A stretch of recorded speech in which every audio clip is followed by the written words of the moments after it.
I can't help it that I look good, smell good, woo, can dance all night long. But the crew rises to the top, oh yeah. You've been talking to the apes and the giraffes and chimpanzees again, haven't you? Yes, I'm excited! All right. Good evening, everybody. Time for another exciting episode of Fast Freddie Rocks Youngstown. We are here at the Youngstown studios in beautiful downtown Youngstown, Ohio. Joe Danier is here with me, and we are ready to rock your Monday night. And we started right on time today. Whoa. You know what? The pressure was on. Viking Jim bet me $100 that I wasn't going to be here to start on time today.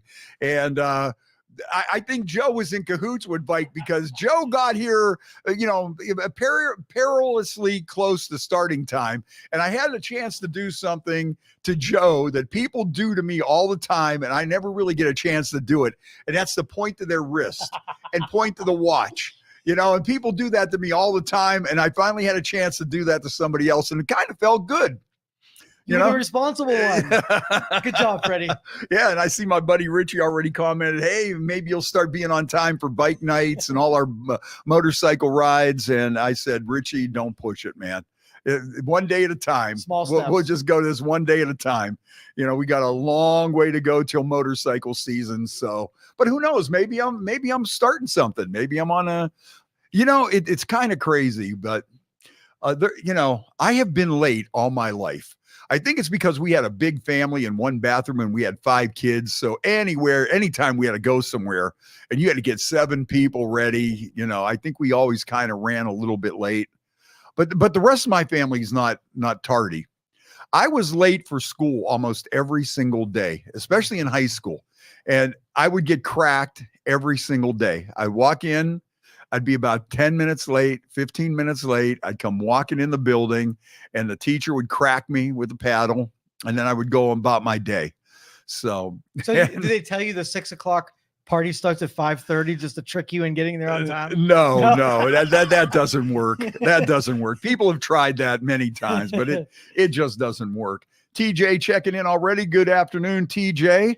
And we'll be seeing TJ later this summer. He'll be having the Abate motorcycle raffle tickets before you know it.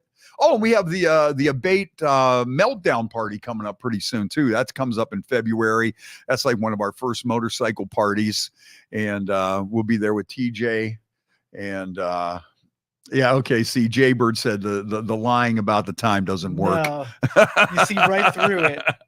I don't know how these guys could even say that. I really don't. You know what? They're just mean. I know. So do you have any New Year's resolutions? No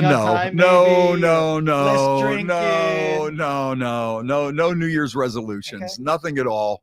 I'm just, when you're like me, what do you really need to change, man? I mean, seriously, it's the Adonis of perfection, right?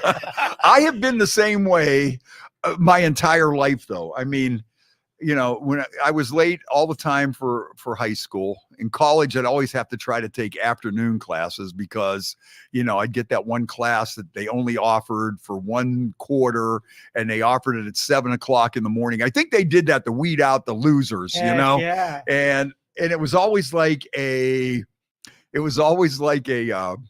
required class that you needed it, and they only offered it once, and they offered it at 7 o'clock in the morning. And, that was always tough for me. But just about everything, how I am, I really haven't changed all that much. In grade school, they were always on my case to get my hair cut. I never wanted to get my hair cut. I never tucked in my shirt. They were always on me to tuck in my shirt. I never tucked in my shirt. And I always had the messiest desk. And to this day, my desk, it's just a mountain of papers. But I could sort through it pretty fast. It's kind of crazy that I could sort through my desk and find exactly what I need, even if it's jotted on a napkin or something like that. I could always make it through and find it. I know exactly where everything's at, even though it's like this big mountain of disorganization. It really isn't, though. And, but I've been like that my entire life. And my teacher in grade school, I say, you're going to end up being a garbage man. Because back then, I guess, the nuns thought that, being a garbage man was nowadays garbage men make some pretty good bucks. $70,000 Right. a year. And now they have the Sign automatic me truck. You really don't have to lift a lot. There's not Right. a lot of dudes riding on the back throwing stuff in, you know. So I don't know. But Jaybird says the truth is never pretty. Frank, Why I'm do just they have to? cutting. But they don't have to be so brutally honest with me, you know. They could, you know, sugarcoat it a little That's bit, right. not He's your come right out. friend. Yeah, Give him not a come hug. right out. Yeah, dude, you know. No, they're the first ones there with the tap on the wrist. Yeah, you know. right. Yeah, it's like, okay, come on. Hey, speaking of Jaybird, of course, his son James is one of the top chefs in the Navy, in the entire Navy, and he was kind enough to hook us up with these great drink glasses from the White House Navy Mess, and we always have it here. And Smell that we always sucker. start the Smell we it. always start the show with a toast to all our service members and everybody in the military and all our veterans and all our guys and women that are deployed this holiday season and won't be home. So we always start the show with a toast from them with our glasses from the White House. And what are we enjoying today, Joe? This is Apple Crown. Oh, A okay. little flavor for your whiskey. Okay. Smells we are. so good, man. Mm. Oh yeah. Mm. 'Tis the season. You know, I've been thinking about how much I like Crown. You know, I'm faithful to Jack. You know, Jack is like my number one. But the other day I was thinking, yeah, you know what? I had a couple shots of Crown here and there, and it was like, boy, that stuff is pretty good. Yeah. You know? And we have a different flavor of whiskey every month down Right. here. So you get to sample Yes. all different types. Yeah. And yeah. Yeah, we had some good bourbon here the last couple of weeks. That was some good stuff Yeah, there. that toasted stuff had some good flavor Yeah, to it. yeah. All right. Okay. Yeah. What's with the thing on your wrist? Yeah, there you go. Yeah, tap that to know when to be somewhere. My sister says they're probably just being kind to me. Okay, Jay says his favorite Crown is the salted caramel. I've I never had love it. that Never too. had it. That is some good stuff. That's next year. We're gonna That- bring in the new year with salted That caramel. is really good. Now, a couple different drinks you can mix with that. Now, if you want to, that goes good with you put some Baileys in there. Although Baileys is so expensive. I'll pose this question today. Is Baileys really worth the price when they have Ryans out there? Am I being a cheapskate by buying Ryans instead of Baileys?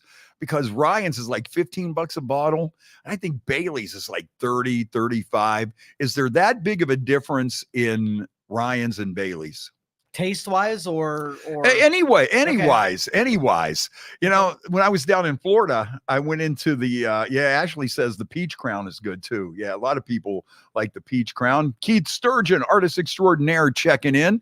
I had a chance to see Keith earlier this week. He did a really great painting of singer Samantha Fish for Cornell Bogdan for the Blues Show, and he presented the picture to the winner. And it was a good time. Oh, he's so talented. Yeah. He's an awesome artist, pinstriper and everything. So I'm sure we'll be seeing more Keith here coming up. David Childers checking in. Our buddy Dave. What's going on, Dave? And so where was I? Getting back to the caramel crown. And you put that and a shot of Bailey's and a shot of the caramel crown together.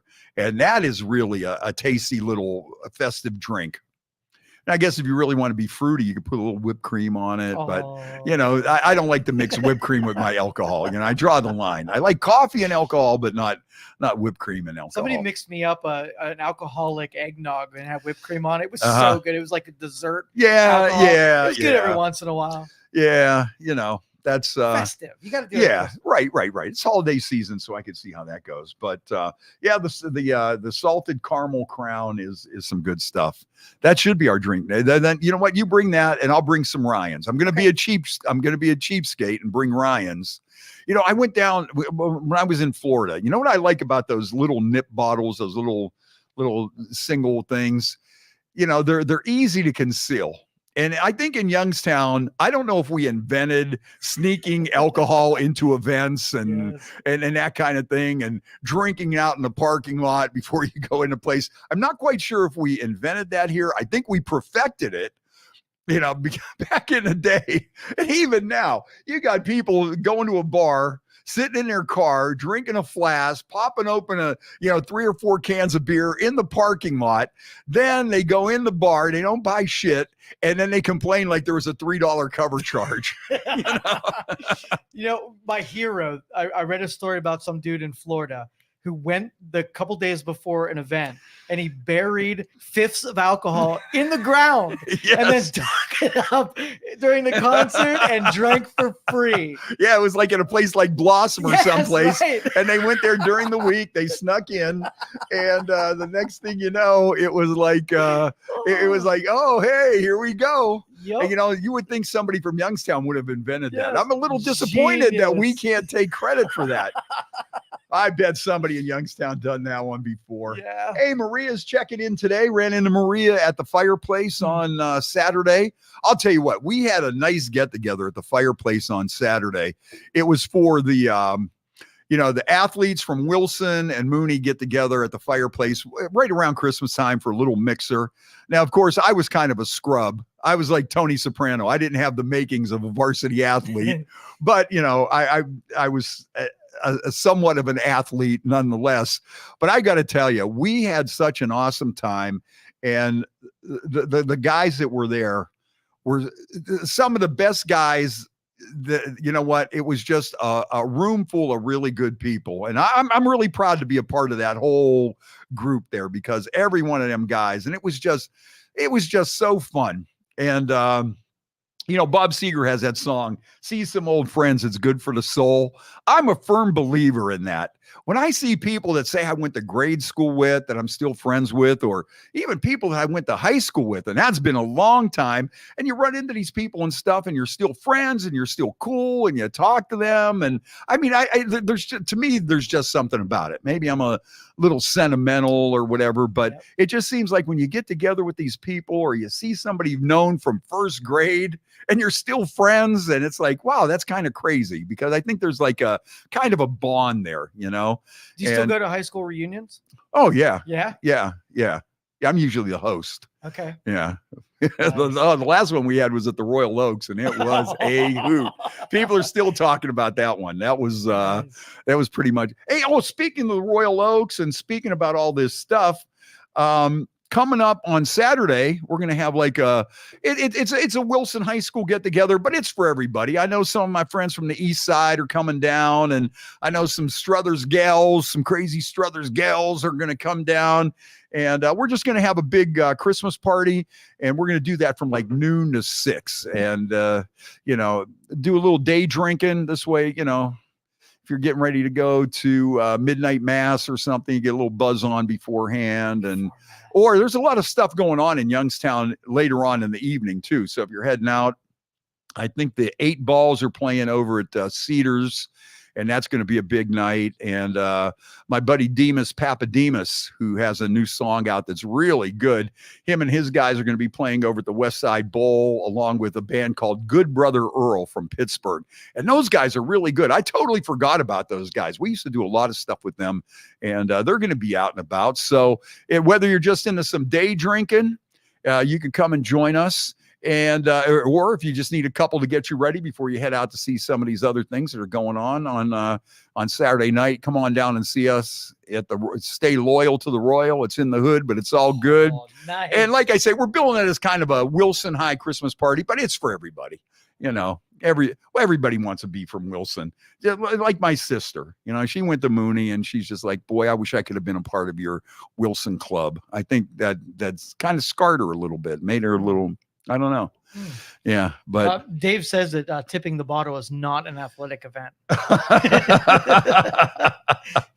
But if it were, yes, you would be an Olympic champion, a gold medalist, All-American, All-Star, you name it. Yeah, I would be. Trenda, how you doing? Trenda, good friend. I still got to get down to see Trenda. That's why I'm hoping to make it to Daytona Bike Week this year. I haven't been down there for a while, and Trenda and TJ, I always stop by and see them when I can make it down there. And I was just about an hour away from them. So hey, look at that. My sister, instead of taking my comments as a compliment, she posts a poop emoji. Shit. And a buddy of ours, Jeff, and another buddy of ours, Sap Dog, went out there this year, and they had a blast. They were at Topless Tuesday and somewhere in Montana. And then they had No Panties Wednesday somewhere So you gotta else. do it before it gets no fun, where they take the fun out of it and make everything Well, too you know what? politically No, that's one thing. That's one thing that I don't think will ever happen is the political correctness at motorcycle rallies. Yeah. First of all, I don't think there's too many people out there that have the balls to go in there and start shooting their mouth off. Right. Because it's not going to be like, oh, I'm going to respect your space and everything. You might run into the wrong person that doesn't take kindly to that kind of stuff. Do they still do wet t-shirt contests? Oh yeah. Well, No that was Topless Tuesday. They were in Topless Tuesday. They were at Pantyless Wednesday. Yeah. You know, that stuff still goes on. Okay. And like I say, I don't think anybody's got the nerve to come out there and just really start protesting that kind of stuff. Well, they want to pick a fight with bikers? What? You know, it's, you know, and it's almost like, okay, just let them guys be. We're not going to agitate them or cause any trouble. Yeah, now at Daytona, the big place for the wet t-shirt contest is Dirty Harry's, and I'll tell you what, there's some wild times down there. Now the problem, I don't consider it a problem, but I mean some guys have a problem with the quality of some of the women in the wet t-shirt contest, where they miss the entire point.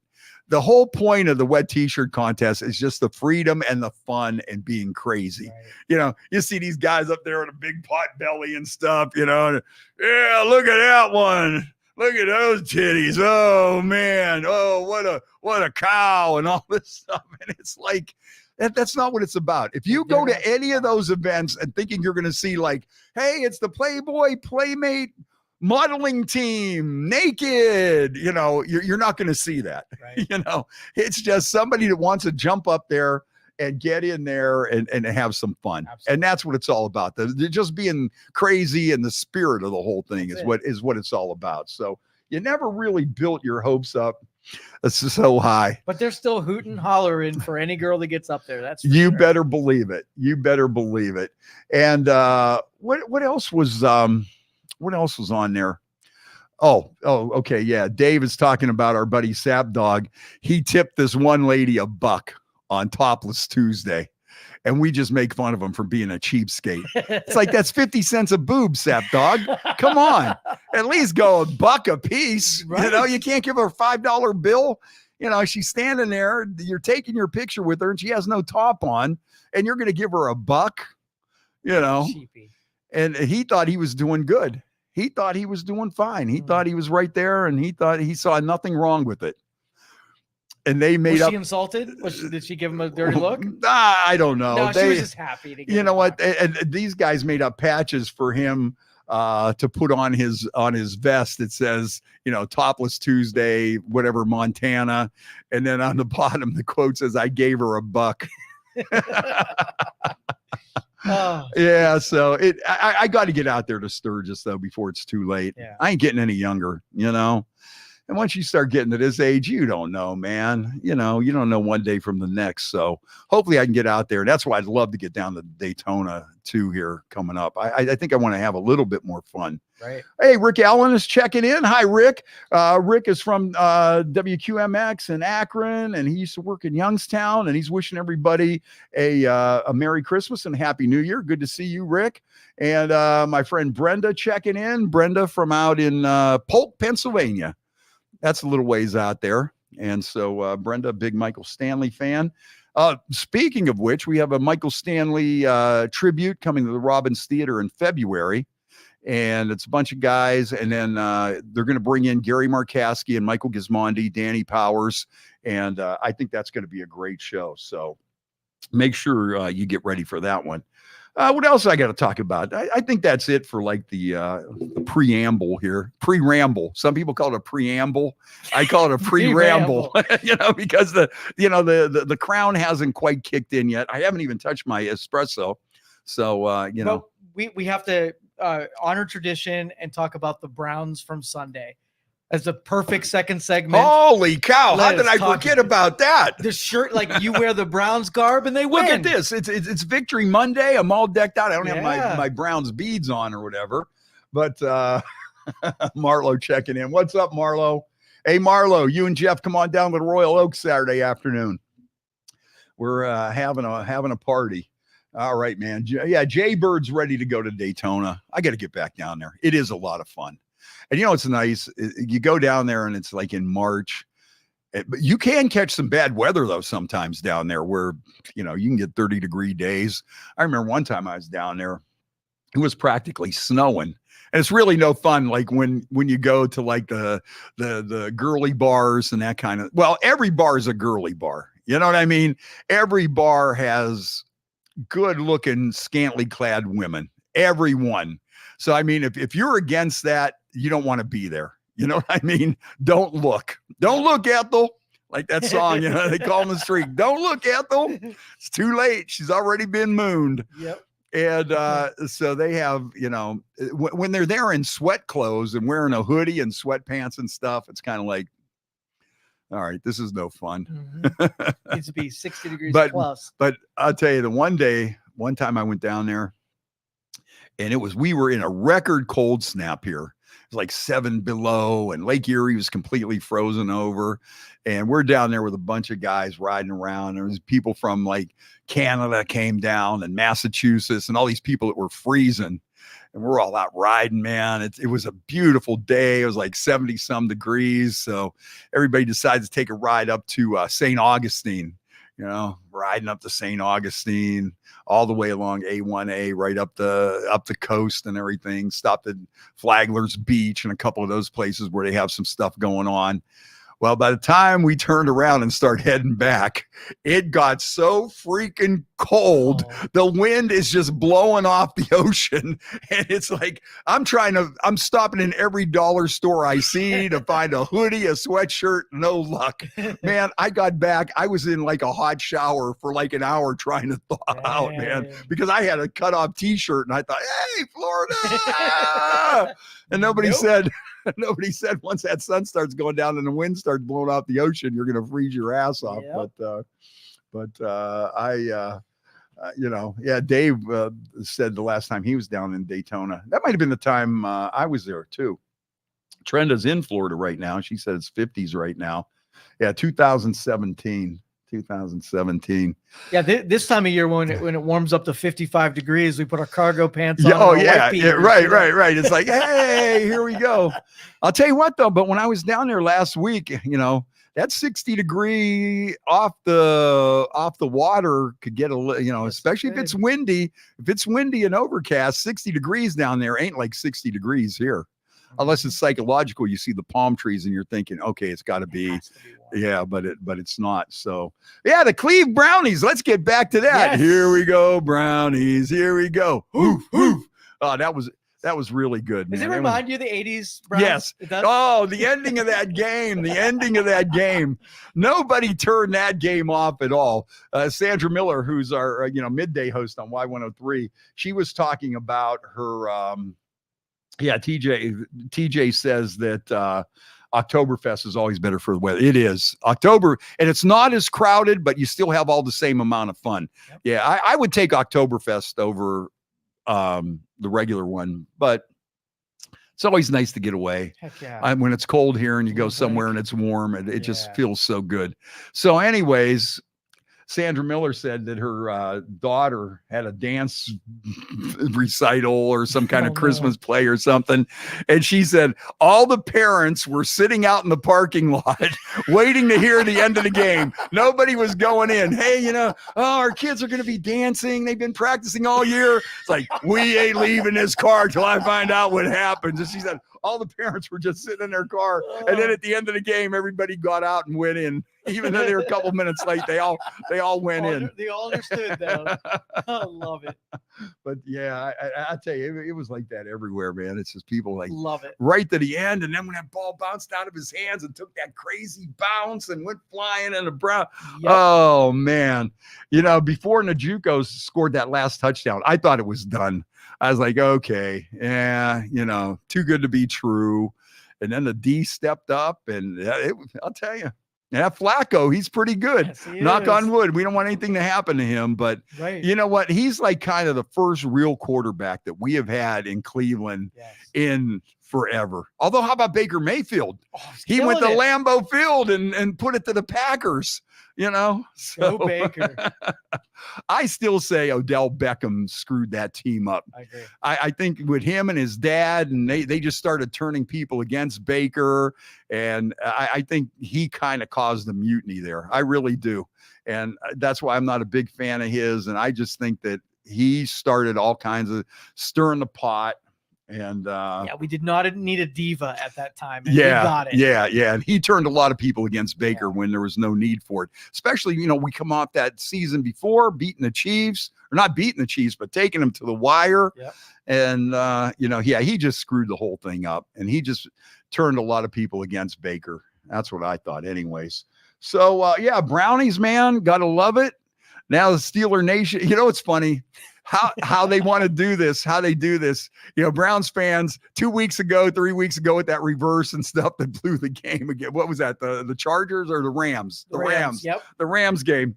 And then we were all like, Stefanski's got to go. This guy's a jerk. He don't know what the hell he's doing. And now we're like, Stefanski, coach of the year.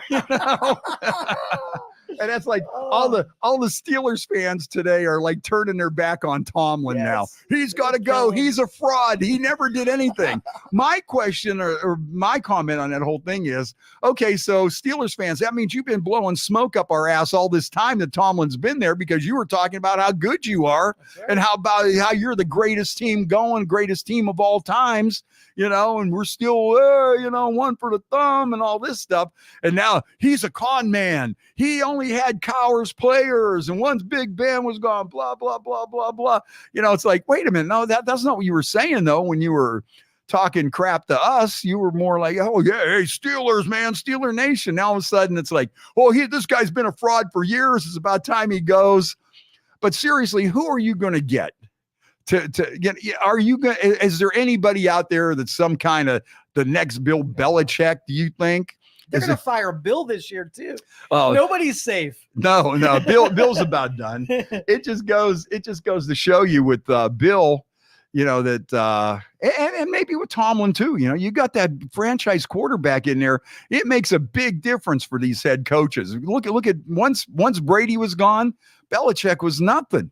Yep. And Tomlin, same thing, and here's what Steelers fans, I think, got to realize is that they're going into this rebuilding phase. They're going into this rebuilding phase. You can't deny it. Okay. You just got rid of your offensive coordinator. Your quarterback situation is all in disarray.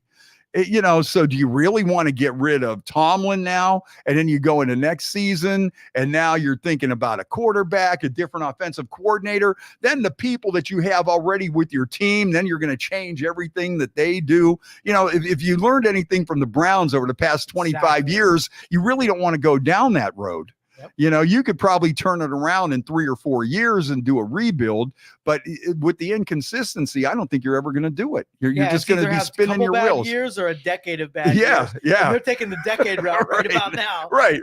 2 decades. We're on 2 decades right now. My goodness. But so and there's a lot of teams that turn around 3-4 years. They have a dynasty, and you just got to accept it. But with the Browns, we have just been so used to sucking for ever, when there's probably a few times that if we would have made the right choices and had stuck with the people or got a good system going, that we could have probably snuck in when some of these teams were on a downhill slide. So maybe this is our year. It's hard to get too excited, though. For those early first round picks, some of those were such stinkers. Oh, man. I know. Such bad choices. I know. Like, all I gotta say is Brandon Whedon, and it puts shivers down my spine. Yep. Well, they got Rudolph the Red-Nosed Reindeer coming in now. So we'll see if he pulls off a Christmas miracle in the reindeer games. We'll see where he goes. But one thing I noticed, they use those yellow towels a lot less now. In the stands. I like that. Right. But then you still got my sister. She's got that "Say What" shirt on, So every time they do something good, she'll call or text or something. Say what? It's even worse to see somebody in person doing that, because it really sounds annoying when you hear it. When you see it written down, not too bad. But when they say what? Say what? You're like, okay, shut up. You guys ain't going nowhere. But yeah, that was, and then, what was crazy when they keep showing, the standings and where we stand. And now Cincinnati is right behind us and the Steelers are still knocking at the door. Right. You know what I mean? They're not completely out of it yet. Yep. And then you're just thinking, boy, if we lose this, now we're even with Cincinnati, who came out of nowhere, and the Steelers are knocking, the Steelers are, they could turn it around, a couple of lucky games or whatever, a couple of fixed games to get them in like the NFL always likes, so it's as an 80s Browns fan, I'm just looking for Denver. I know they're creeping somewhere. And that freaking Elway is going to creep up on us. I know it. So what does the NFL want? Do they want the Browns? Do they want the Browns and the Lions to have like two teams that never won a Super Bowl battle it out to see who's gonna pick it up? One in Detroit. The Great Lakes Series or whatever they want to call it. So let's put our conspiracy theory hat on. How much of the NFL is just fixed like the WWE? What's your belief? You know what? I think it could be. Being from Youngstown, I always think the fix is in on anything that looks a little shaky. You automatically think that because we've grown up with everything being fixed or corrupt or whatever.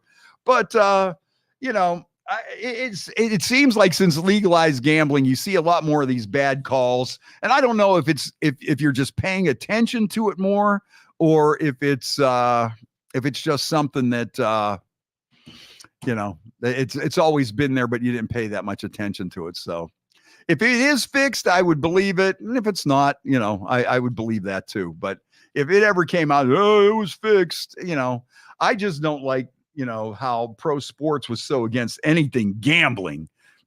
Gambling and pro sports were supposed to be miles and miles apart. Now they're in bed with each other and they're advertising at the game to place bets and they're advertising on TV and they have their their spot, their sponsors and everything and official betting partners of the NFL. When did you ever think you would hear an official betting partner of the NFL? Never.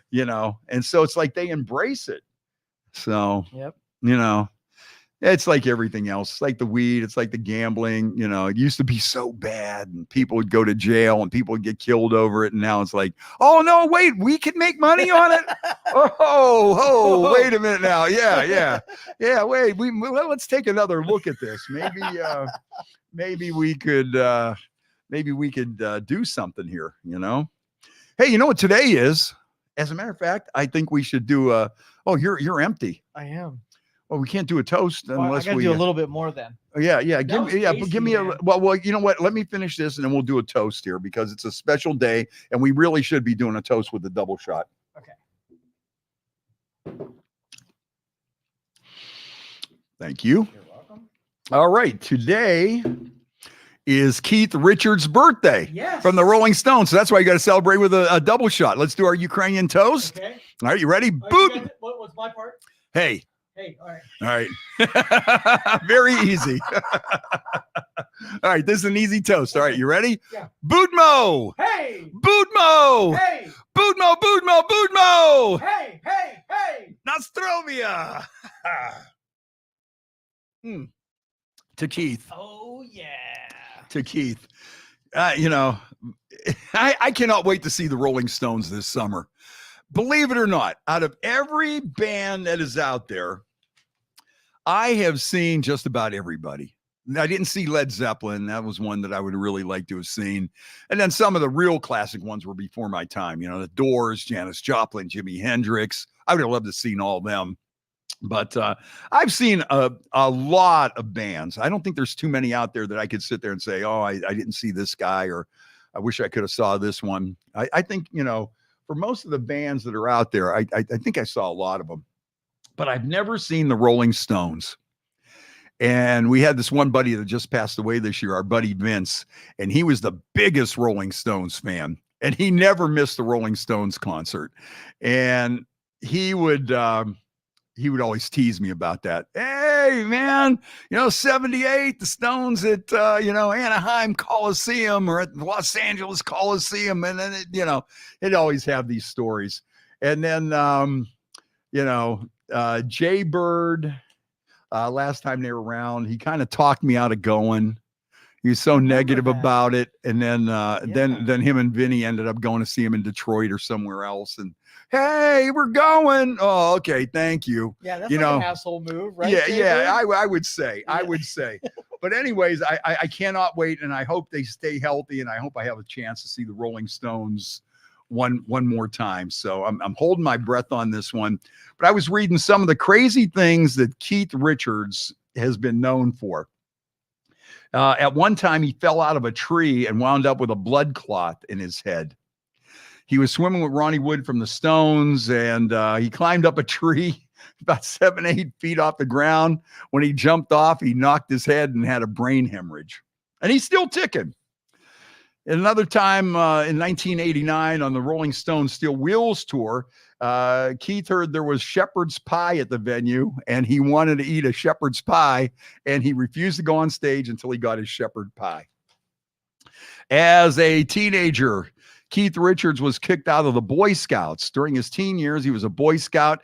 He got kicked out for bad behavior, including smuggling whiskey into events, and he punched out a new recruit.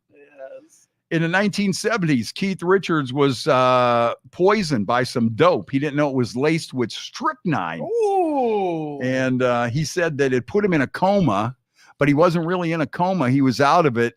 And all he could hear is people saying, he's dead, he's going to die. So, But that didn't get him. Keith Richards once went 9 days without sleeping. He was on the Steel Wheels tour, and he went 9 days without sleeping.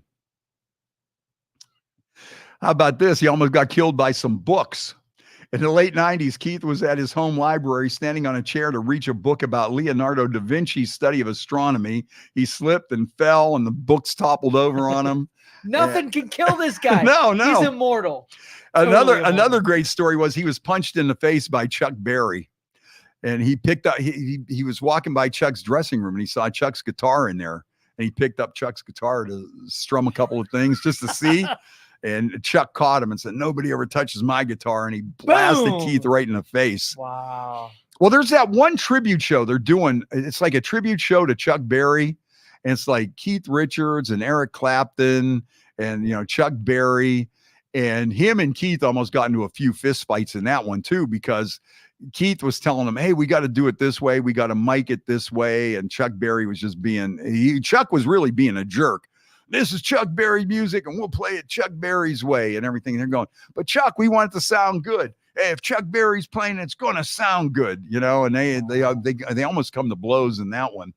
And you could look that one up. It's pretty good. But Chuck was a kind of a crazy Scrappy guy. Keith Richards in the late 70s jumped out of a window of a burning house. Really? Yeah. He's wearing just a t-shirt, and his girlfriend had nothing on, and they jumped out of the window of this burning house.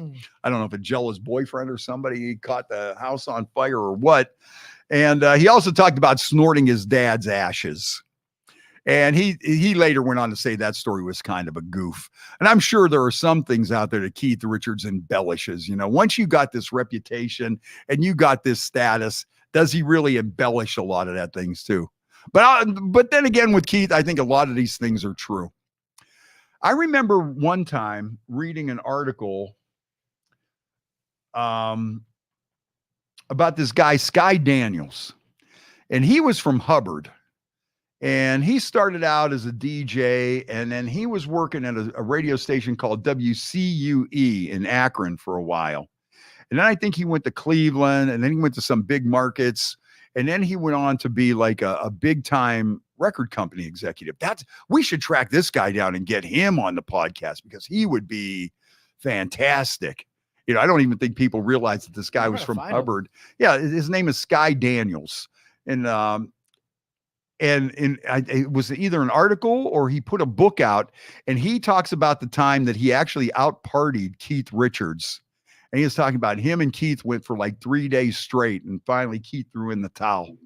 So That's the guy from Hubbard, Youngstown guy, out-partied Keith Richards. So look him up. See if you see something now. You can talk a little bit about it. And Keith Richards was on the Willie Nelson 90th anniversary show last night. Did you happen to watch that? I think that was one of the best shows that I have seen on TV in a long time. Yeah, there he is. That's him. Probably you need a wiki page to find out what he's up to.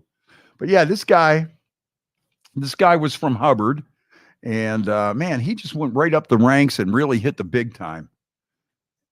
Yeah, let's see. Sky Daniels, Wikipedia. Okay. He looks young. No, that might not be him. No? That's probably a different one. Yeah, because he's older than me. Okay, well, maybe there where he's about to retire. That might be him. Maybe he does look young. Maybe he just looks young. Let's see. Let's say about him. Let's see. Stepping down in 2011. Okay. Yeah, you got to get like I'll some find it. earlier stuff about him. But a lot of people don't realize he was from the Youngstown area. Then you know, I don't know if anybody even remembers, you know, before WONE, they had WCUE. And you know, you had a lot of these you know, that was at the same time that, you know, the Buzzard was kicking ass, and I think M105 came on in Cleveland. And it was a really exciting time for you know, for radio. But yeah, Sky Daniels, I could have swore he had a book out, man, you know, but I'll look him up later. yeah, we'll look him up later. But anyways, he claims that he out-partied Keith Richards. I think maybe in Chicago. I think he went to Chicago, and I think this party went down in Chicago. But you know, I'm a little hazy about that. All right, you want to move on? What do you want to go to? You want to go to music or? Give me your opinion on Keith Richards and his ability to stay young and doing his thing. It's a mystery. Yeah. The Rolling Stones are robots or something. They're Yeah. aliens. They're not like regular people. Yeah, they're trying to die. They're jumping out of hotel rooms and still they cannot die. You know what, though? I will say this. You know what? You know what's crazy? Especially with Mick Jagger, that guy is in tip-top physical shape. That's what he got moves. Yeah. You know what? If you get moves like Jagger, you might get something done. That's what it takes. Moves like Jagger. But I guess he does like a 2-hour cardio workout every day. You know, that's what happened to a lot of these guys. You know, they went through all this crazy ass partying and everything. Then they got to the point where they had so much money that they hire a personal chef. They hire a personal trainer. When you have nothing else to do but stay in shape, I think a lot of these guys now saw, hey, you know what? We got to stay in shape. We got to keep our voice. We got to have some wind. We got to be able to sing. We got to be able to move. We can't come out there with a pot belly. And I think a lot of these guys saw that, and then they changed their ways later in life. Like Alice Cooper, he was a party madman. He was a maniac. Heavy boozer. I mean, Alice Cooper was right up there with any of these guys. Stones, Joe Walsh, Keith Moon from The Who. Alice Cooper was right in there with these guys as far as a party maniac. And then, you know, now he's a scratch golfer. He golfs every single day. This guy is he's in tip-top shape, and you can see it. He's slim. He's trim. He's not huffing and puffing. He can move around the stage. And, you know, that's what somebody put some kind of monitor on Mick Jagger during one of his shows. And Mick Jagger put in more physical activity in a Rolling Stone show than like some guys put in an NBA game. Wow. And that show, this guy's just in super physical shape. Yeah. You know, even like Paul McCartney, all these guys, they quit smoking. They turn, you know, they're vegans, they're vegetarians, and that's why they continue to be able to go on at 80 years old, because they just started taking care of themselves. And once they got to that point where it was just like, okay, well, what do I do today? I have more money than God. And, well, you know what? I'm going to work out. Bruce Springsteen, another one. You know, these guys, they got personal trainers. They work out. Rod Stewart, too, man. Like, I went to see that one show, and he's prancing around the stage with his shirt unbuttoned, 78 years old or whatever. I think you got like a 30% chance of surviving the partying lifestyle. But if you do, you'll live forever. Yeah, but right. they're all like that. Even what's the cat scratch fever guy? Ted Nugent. Ted Nugent, same thing. Well, Ted never drank. Seriously? Ted never drank. No, his downfall was women. Ted Nugent's downfall was women. Supposedly he never drank and he never did drugs. Same with Gene Simmons from Kiss. He's another one. Wow. But Ted Nugent, yeah, he was like a womanizer. I think he had some kind of affair with a underage girl or something at one point. There's some kind of story out there floating around. But yeah, Ted is one of these guys, and that's why he only eats the meat that he harvests himself, because he doesn't want processed meat. Yeah. He wants to know what's in his meat, and he likes that all natural point, and then he goes straight as an arrow. Yeah, but Ted never really was a big boozer or whatever. And he's another guy. He's in good shape. He's in tip-top shape, and all there up here. Yeah. Well, it all depends what you mean. Yeah, it all depends what you mean by he's got it up there. I mean, if that means that he could just babble on and shoot out shit and talk crap nonstop and maybe make some sense in there here and there, then yeah, Ted still got it. But he's another one that what the thing that got Ted in trouble, I think, with people in general, was he got too political. He just got too political and people lost interest in him. Because when you do that, hey, let's face it, in this country, it's still 50-50. Whether you're Trump, Biden, whatever, it's still pretty much 50-50. You see the elections, it's 48-52 or whatever. So once you take one side, you're alienating a lot of people. And if you feel like that's your calling, though, if you feel that I'd rather be a politician and I want to get my views out there because I believe so strongly in them, then you're risking a chance that you're going to lose these other people that don't follow you that way. Well, you watch guys like Kid Rock that goes to the right, and then you watch like Dave Matthews Band and Bruce Springsteen and goes to the left. They still make it somehow. Like right. Because you're still going. You got that pool of 50%. Yeah. You still got that pool of 50% to draw from. Hey, speaking of Kid Rock, how about his change of heart with Bud Light? Did he change? Oh yeah. Oh, I didn't hear about that. No, you know what? He said, I think they learned their lesson.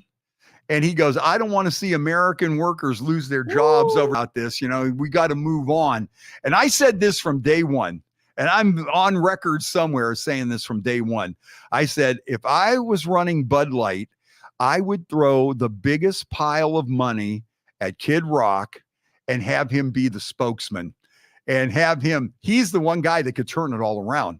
Because if Kid Rock comes out and gives the forgiveness, because he said, well, I don't want to be like a snowflake and, I don't want to be. They did that? Do you think they threw some money his way?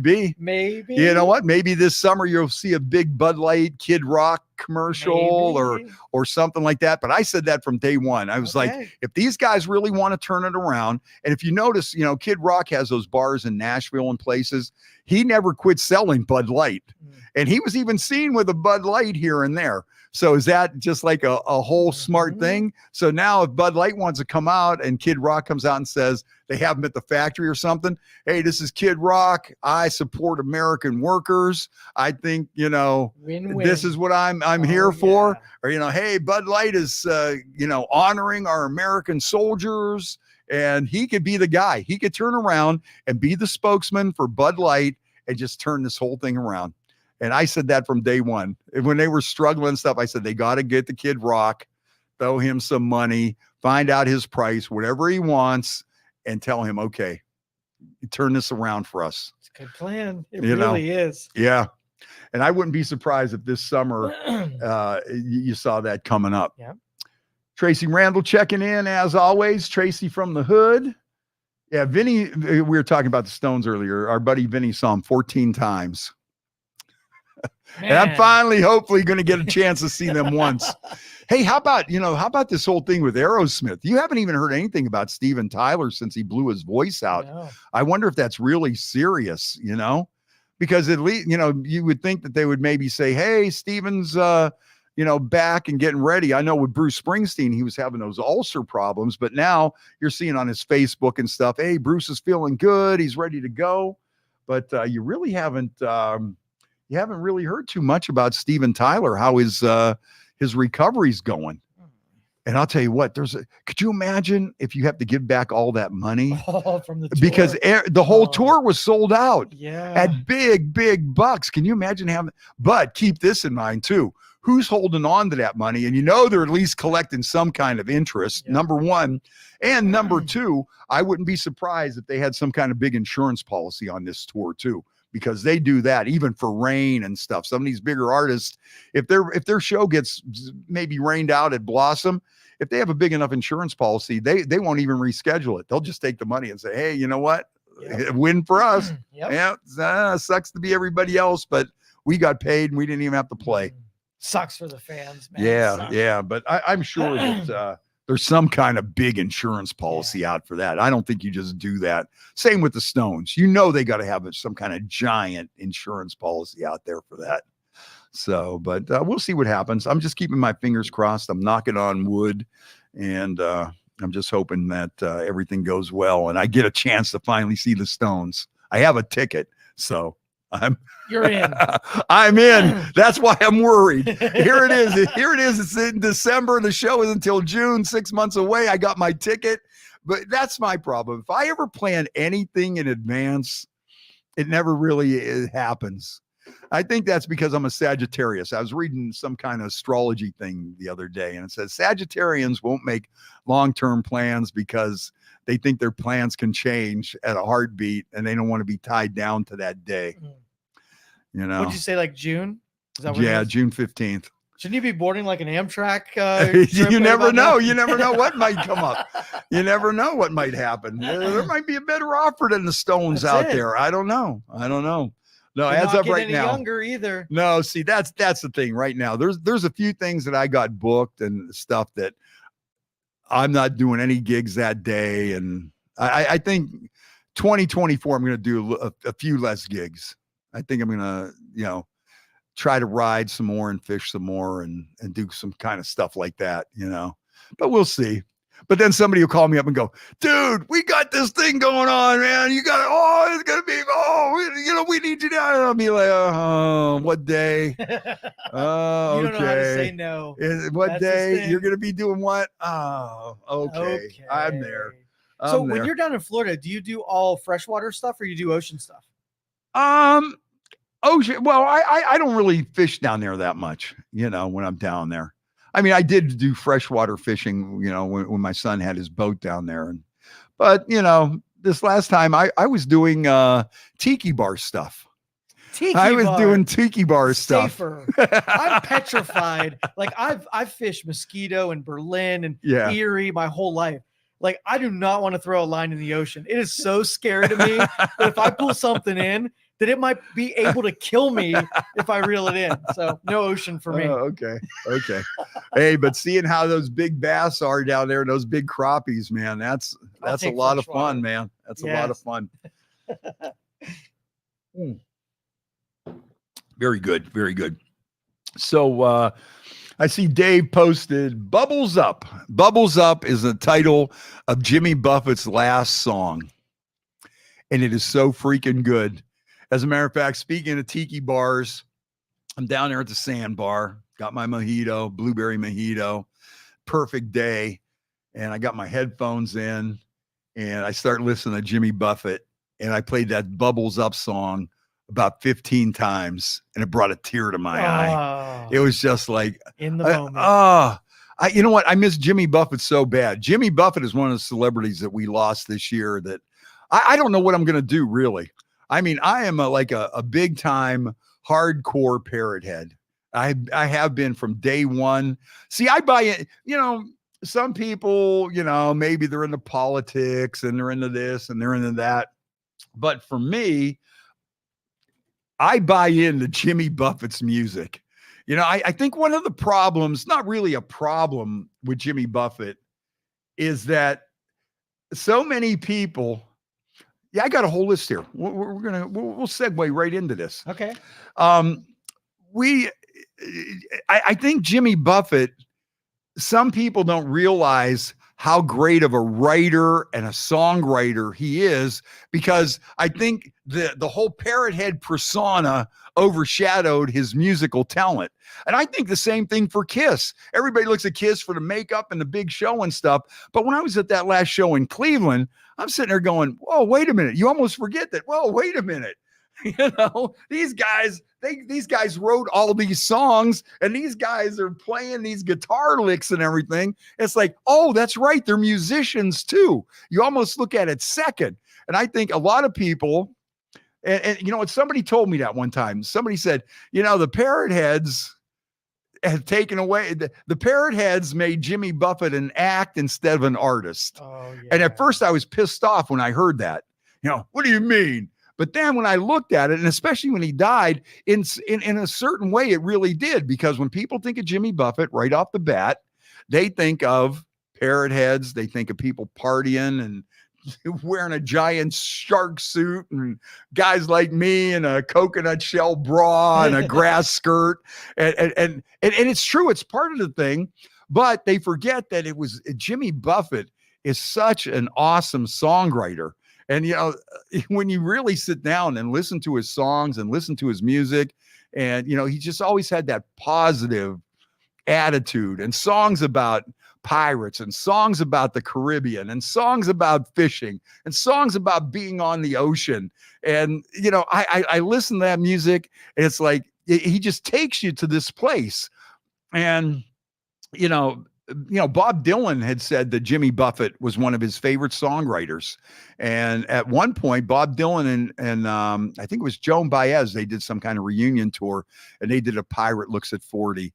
And, you know, when you start looking at Jimmy Buffett's lyrics, and when you get into it deeper, it's like, wow, this guy's telling a story. You know, some people, you know, compare him to like a kind of a Mark Twain type writer, but it's like the whole Parrot Head thing, I think, overshadowed his music in a certain way, because everybody, you think of Jimmy Buffett automatically, and you're thinking about, oh yeah, man, I'm gonna drink. I'm sitting here at the parking lot at Star Lake or something, and we're mixing margaritas, and people are gonna puke and stumble down and everything. And they kind of look at that, but then they forget that it's the songs of Jimmy Buffett that really launched him to that. And you know what? I like to listen to his music because I would rather listen to songs about that. Well, you know, you got just like, you know, you got that one song, Bama Breeze. It's about like his sister's bar in Alabama. You know, he's, you know, Pirate Looks at 40. Changes in attitudes, changes in latitudes. Grapefruit, Juicy Fruit, you know, and it's just like all these songs, Cowboy in the Jungle, Migration. You know, you sit there and you listen to these songs, and every one of them is this a story that takes you to a place, you know. And then when you sit there and you listen to these songs, I would rather hear a guy singing about, you know, the guy that ate the last mango in Paris, and instead of, you know, listening to something that's going to bring me down or whatever. Is to me, I live vicariously through his music. When he's singing about being out on the ocean and sailing and fishing, and or it's exotic tropical ports of call and drinking margaritas and whatever, drinking rum, and, you know, it's, and the characters in his songs, when you listen to songs like, you know, Havana Daydreaming, and, there's so many of those songs. Hey, he stashed his cash in Mexico, bought a new suit of clothes. And Pirate Looks at 40. And a lot of these songs are written about real people that he encountered in his whole time being in the Caribbean and going to these ports and hanging out with pirates and smugglers and all that kind of stuff. So there's a real element to his music. And when you listen to the words of his songs, he's really a fantastic songwriter. But I do see now later where the guy said, yeah, man, the Parrot Heads turned Jimmy Buffett into an act instead of an artist.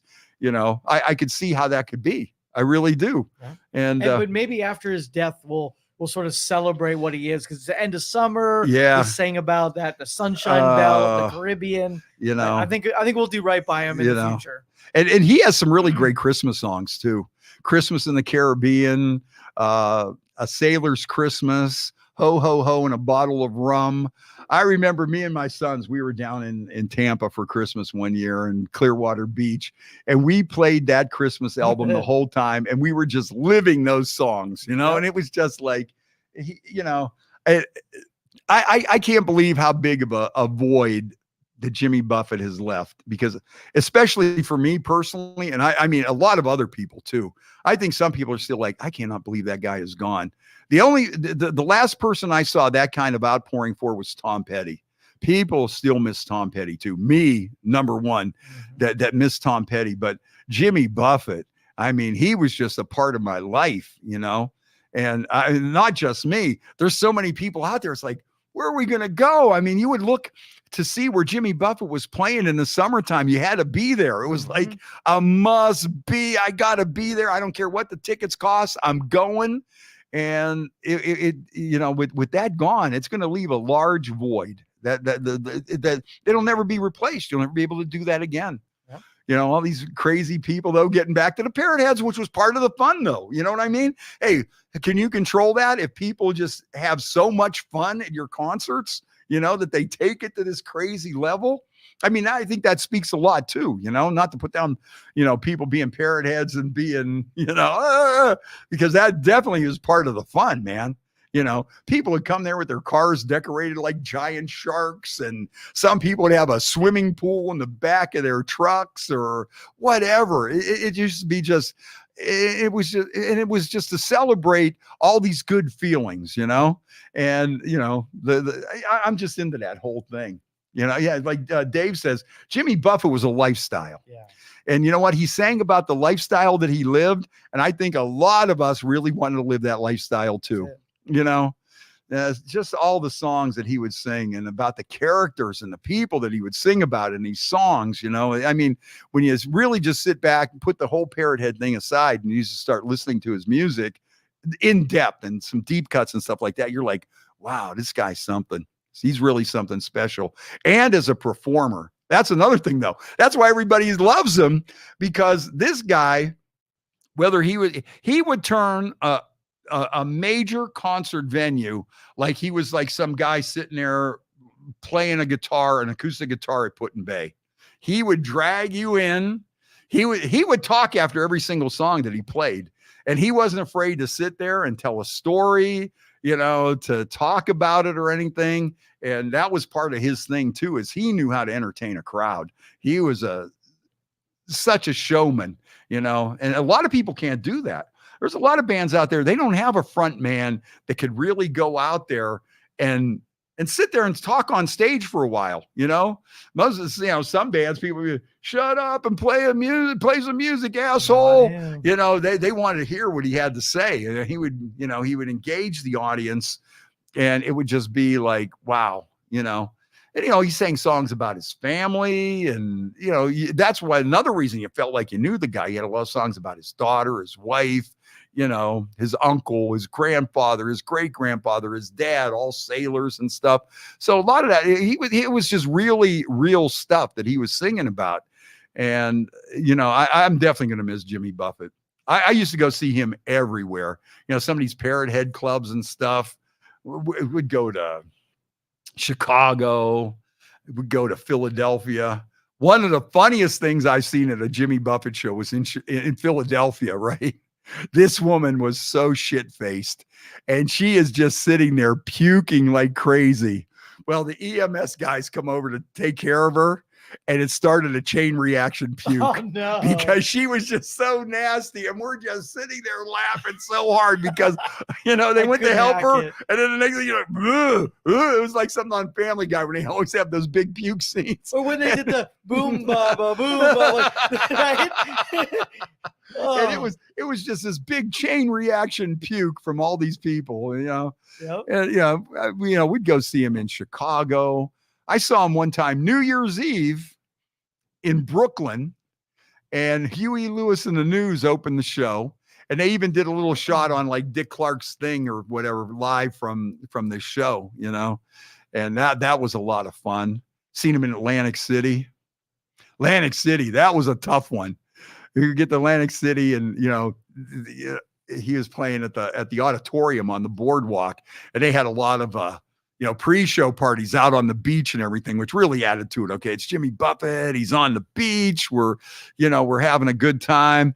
And one of the things with Jimmy Buffett is you like to eat oysters. Oysters, to me, oysters and margaritas and either a land shark or a Corona or something along those lines, And I'll tell you, I went to this one place on the beach in Atlantic City and I got some oysters. And I'll tell you what, we thought we were going to get a hotel in Reading, Pennsylvania, because I had to be back to do something at Conneaut Lake Park. So I figured, okay, well, Reading, Pennsylvania, it's a couple hours from Atlantic City. We could get there, we could crash and then get up early and we'll be that much closer to home. I'm thinking, how far could 2.5 hours be? Well, a 2.5 hour drive after a Jimmy Buffett show when you have food poisoning from eating too many oysters is a disaster. And you're telling your driver, pull over on the side of the road, I gotta puke. But then you're sitting there thinking, do we want to be caught on the side of the road?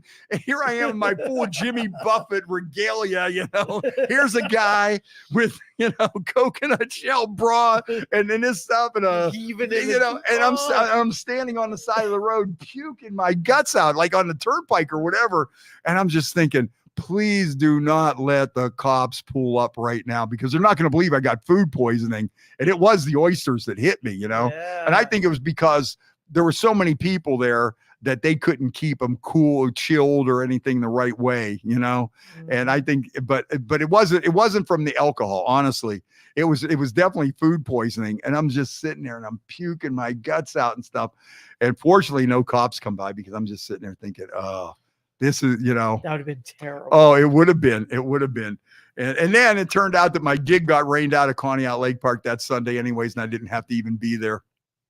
But, that was a memorable Jimmy Buffett one. I saw him in Chicago, saw him in New York City, Tampa.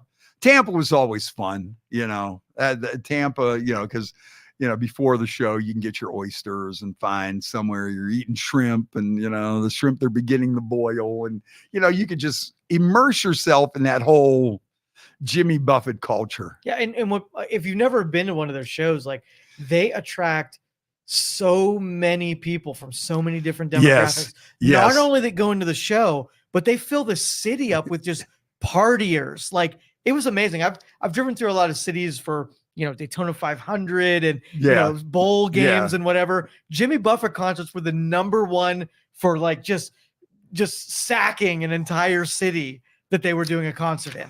Yeah, both of my sons, I used to take them at a very young age, and we used to have so much fun.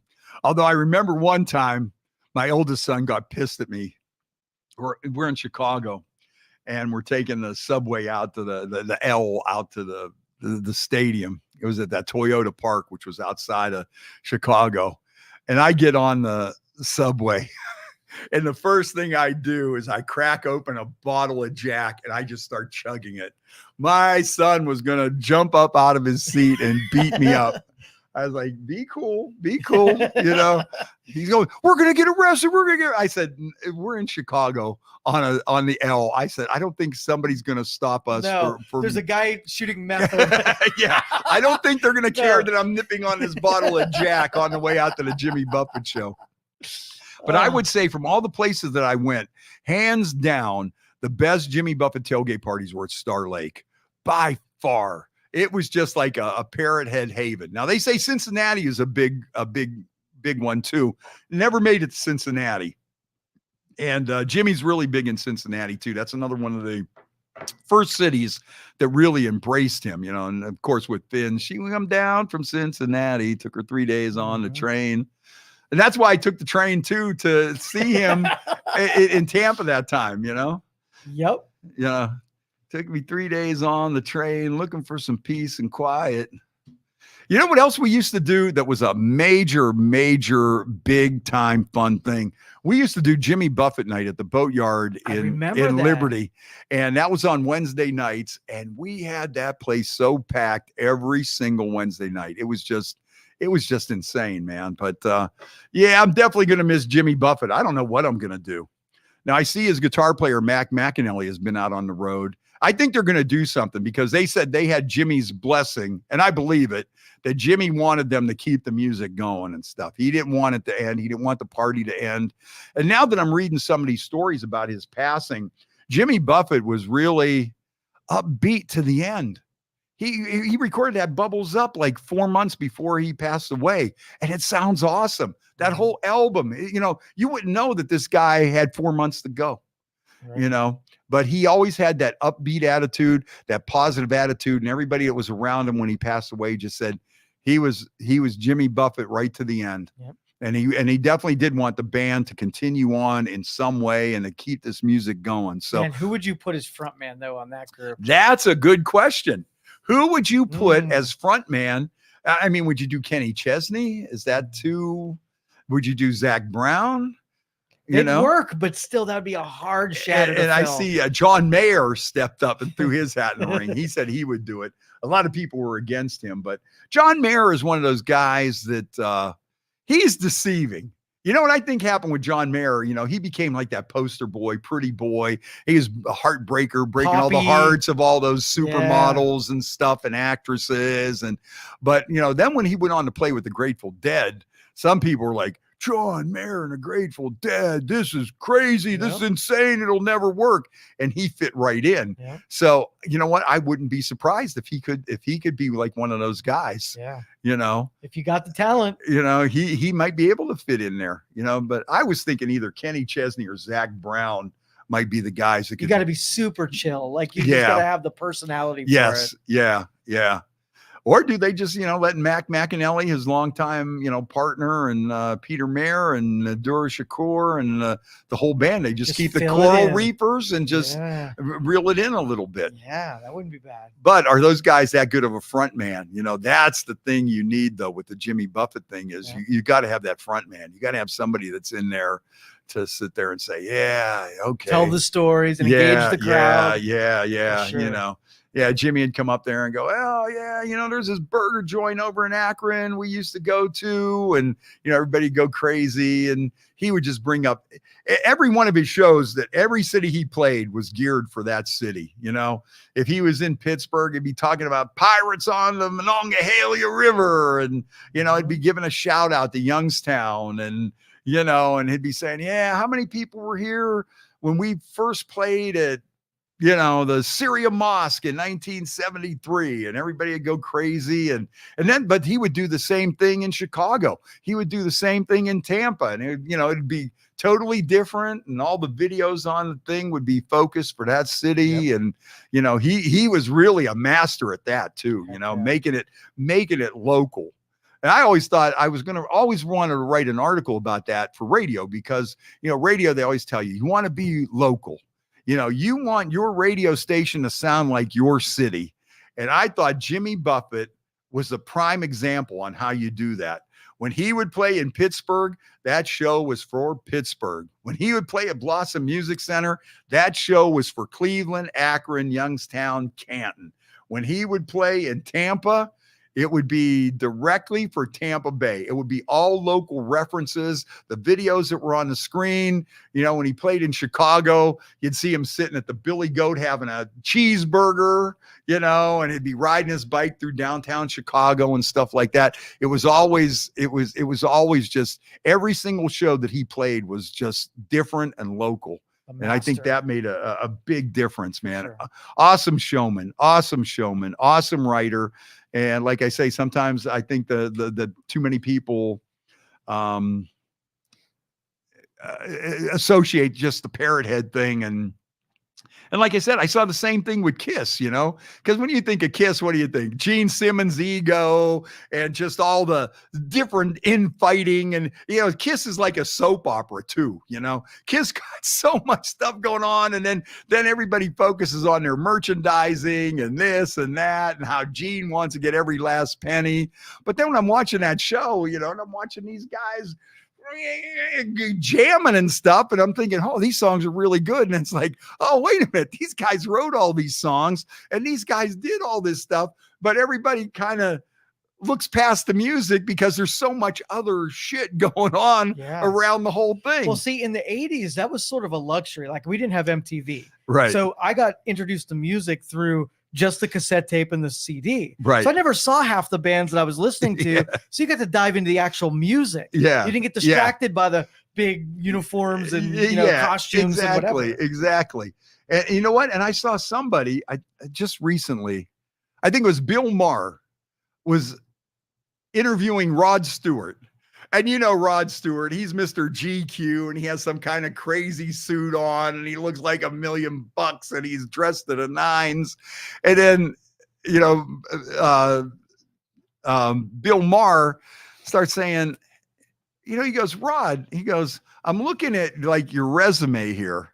And then he starts going through all these songs that he wrote, Maggie May, Reason to Believe, and he just starts reading Hot Legs, and he's going through this whole list of songs that Rod wrote. And he goes, does anybody ever take you as a songwriter? And he goes, nope. They look at me like, sexy old guy, or, and he's another one who's, his whole persona and everything overshadows his real songwriting ability. People don't look at him as like a songwriter. They look at him as like this character, sex symbol type guy. They don't look at him as like, hey, wow, this guy wrote some good songs. Wow, Maggie May, what a great song. Reason to Believe, what a great song. Hot Legs, what a song. This guy's... But, they just look at him as like Rod Stewart, ladies man, GQ dresser, and that kind of stuff. So it's kind of crazy. And I see the same thing as it happened with, with Jimmy Buffett too. Yeah. And I think as a songwriter, Jimmy Buffett's above all those people, Kiss. And I mean, he's something else, and he's definitely going to be missed. But I would say that was my biggest loss in that hit me the hardest in 2023 was losing Jimmy Buffett. That's a major. Who else did we lose this year? We lost, we lost the Iron Sheik. If that doesn't do something to you, I don't know what to tell you. We did lose the Iron Sheik. This year we also lost Tina Turner. We lost Harry Belafonte. I liked Harry Belafonte. Yeah. Hey-oh.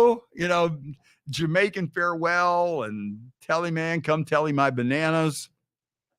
Also this year we lost Denny Lane. He was like one of the founding members of the Moody Blues, but he wasn't there for like the Nights in White Satin and stuff. He left the band right before that. And the one song that he is famous for with the Moody Blues is called Go Now. And that's like a great song, underrated classic. And then of course, Denny Lane went on to join Paul McCartney and Wings for many years, and he was his right-hand man there. Also this year we lost Tony Bennett. He was like 93, something like that. And he had Slick that as could be, though. And he had that super hot smoking young wife right to the end. Yep. It's so nice to see her looking after this man and the true love that was there. True love. But I'll tell you what, this one time before he passed away, they had Tony Bennett on with Anderson Cooper, did an interview with Tony Bennett. And they're trying to talk to Tony, and you could see the guy was, battling dementia, and his wife would have to almost translate for him or whatever. And, he was having a difficult time. And they said they had him step over to the piano, and this guy started playing his song, and Tony jumped in and just blew this song away. Tears were running down people's faces. Wow. It was like he was on the stage at Madison Square Garden or something. Every note, every word, right on key. And he just blows this song away. It just clicks. It just was like, boom. And it was like, oh my goodness. Well, I remember this one lady that lived across the street from us. She had like dementia and that sort of thing, but she could play the piano and sing all day long. And she would sing songs like Beautiful Dreamer. You would just hear it coming out of the house, and lady she was gone. Right. But there was something in that music that clicked. And when I saw Tony Bennett do that too, I had a tear in my eye. It was like, wow, is that amazing?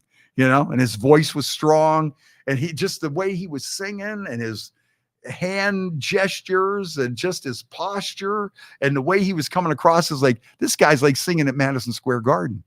And then after that, they asked him another question, and Right didn't, back to didn't even know. Yep.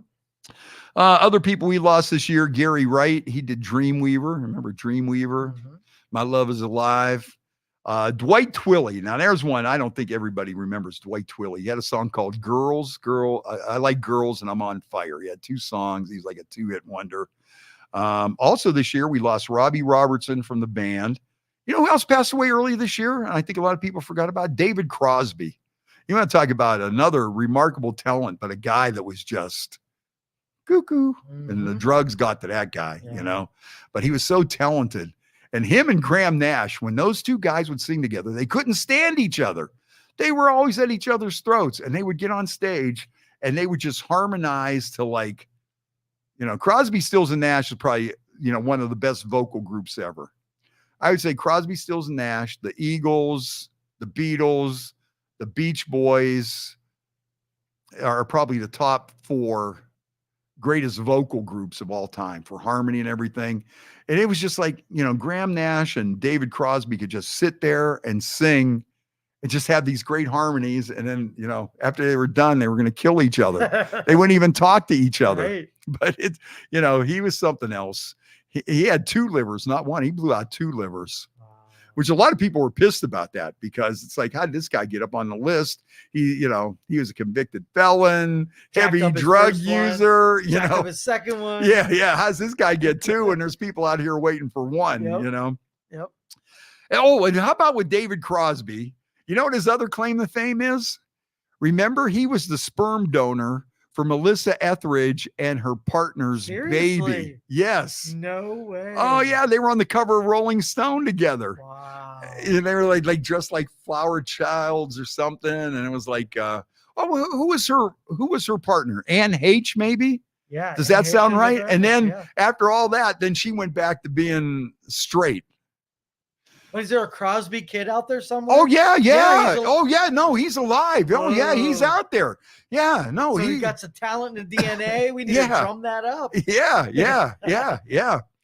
He was the sperm donor. Now, how do you go through that process though? When you're sitting there and you're going, you know, okay, you got this lesbian couple. Who do we want to father our child? Who could we have? Do we want, you know, an athlete? Do we want, we want an actor, maybe somebody like Tom Cruise, physicist, you know, somebody really smart. Do we want somebody athletic and smart? Is there somebody out there that's athletic and smart?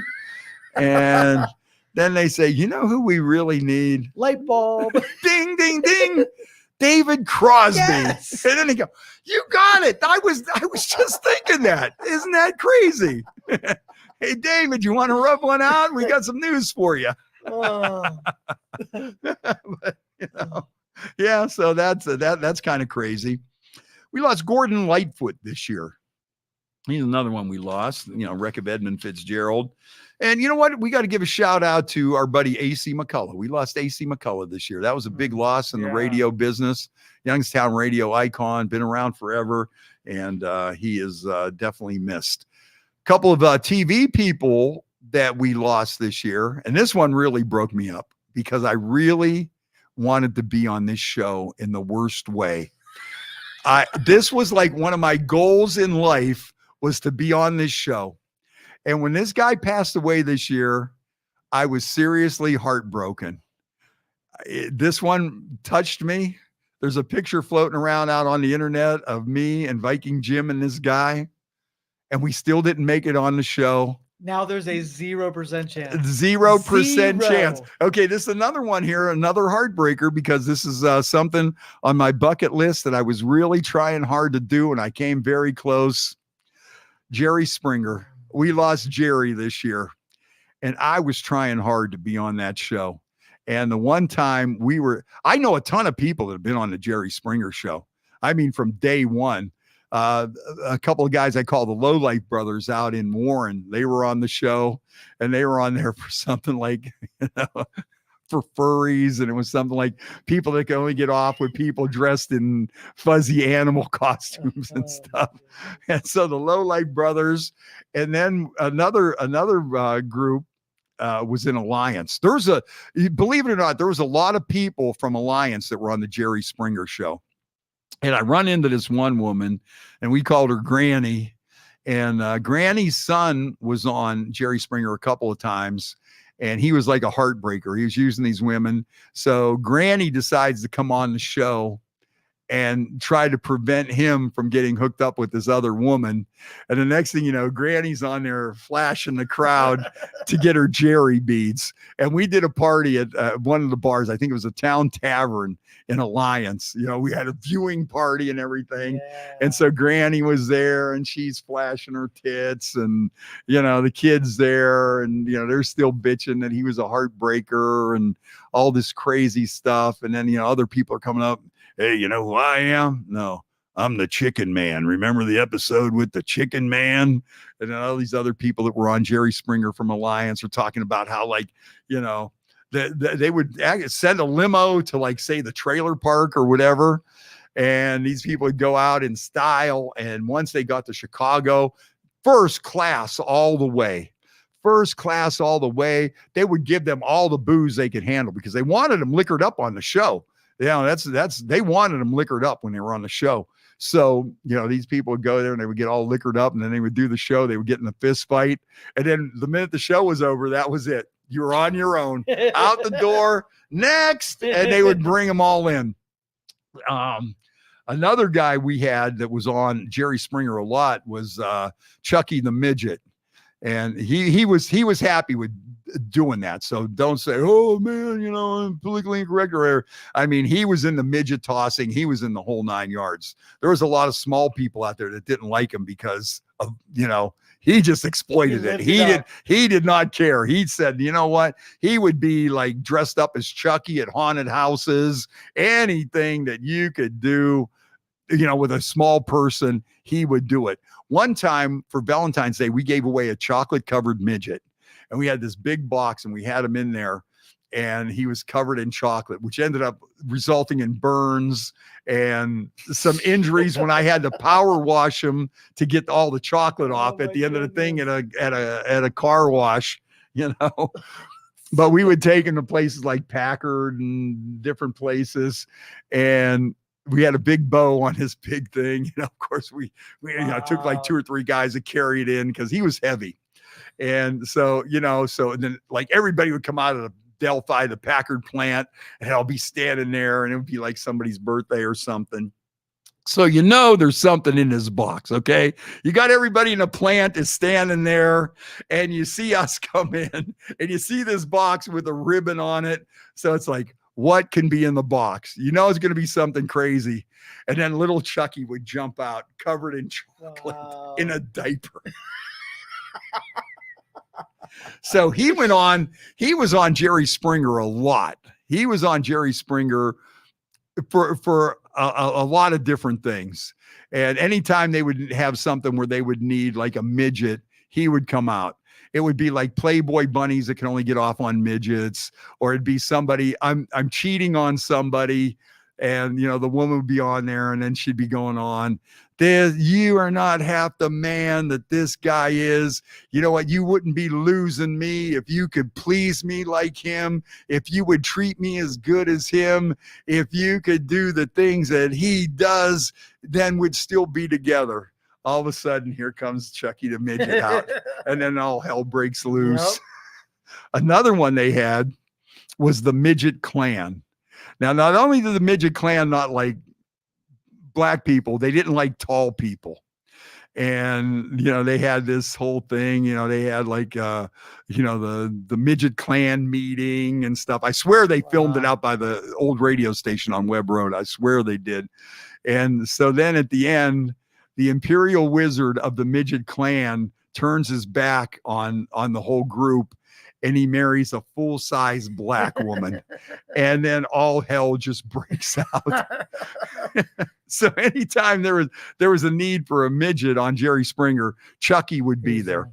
So then, you know, let me get back to the one in Alliance. So, you know, Granny getting her Jerry beads and stuff.